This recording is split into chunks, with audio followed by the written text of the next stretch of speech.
Hello hi friends, எல்லோரும் எப்படி இருக்கீங்க? நம்ம எத்தனை வீடியோ போட்டாலும் லைக் சப்ஸ்கிரைப் இன்னும் வராது. ஆனால் நான் போடுறேங்க, பாருங்க.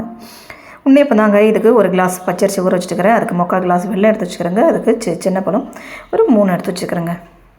இது எல்லாம் சேர்த்து அரைச்சிட்டு வந்துடலாங்க.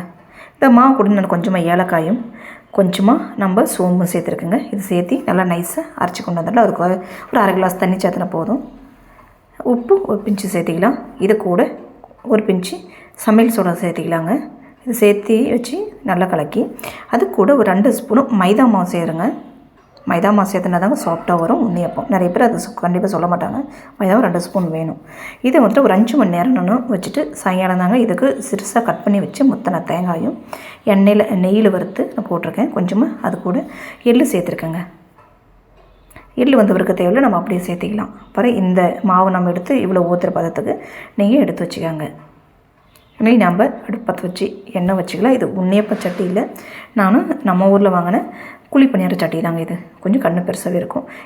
இதில் பகுதி குழி நான் ஊற்றி எடுத்துக்கிறேங்க.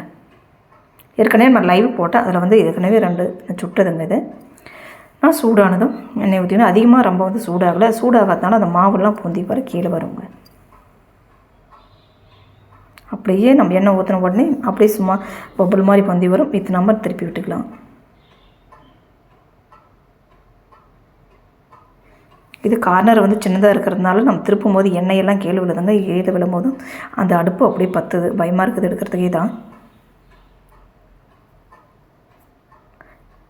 எல்லாம் திருப்பி விட்டுட்டு ஜஸ்ட் ப்ரௌன் கலர் வந்ததுமே நீங்கள் எடுத்துக்காங்க. மாவு வேகிற மாதிரி எடுத்துகிட்டு இது 2வது டைம் நான் ஊற்றுந்தேங்க. பாருங்கள், மேலே மாவு வடியில். ஏன்னா ஃபஸ்ட் டைம் ஊற்றுந்தா கொஞ்சம் எண்ணெய் சூடு கம்மியாக இருந்துச்சு. இது நல்லா சூடானதும் கரெக்டாக நல்ல ஒரு ஷேப்பில் வந்துடுச்சுங்க உண்ணியப்பம் மாதிரி. இந்த மாதிரி வரும். 2 பக்கம் திருப்பி விட்டுட்டு வெந்த உடனே நீங்கள் ஜஸ்ட் ப்ரௌன் கலர் வந்த உடனே எடுத்துருங்க. எடுத்தால் சூப்பரான உண்ணியப்பம் ரெடி. எந்த கார்னரில் கொஞ்சம் ப்ரௌன் ஆகிடுச்சு, சூடு அதிகமாக இருந்ததால லாஸ்ட்டாக. உங்கள் வீட்டில் செஞ்சு பாருங்கள். சாஃப்டான டேஸ்ட்டான உண்ணியப்பம் ரெடிங்க. 3 நாள் வச்சு சாப்பிட்லாம்.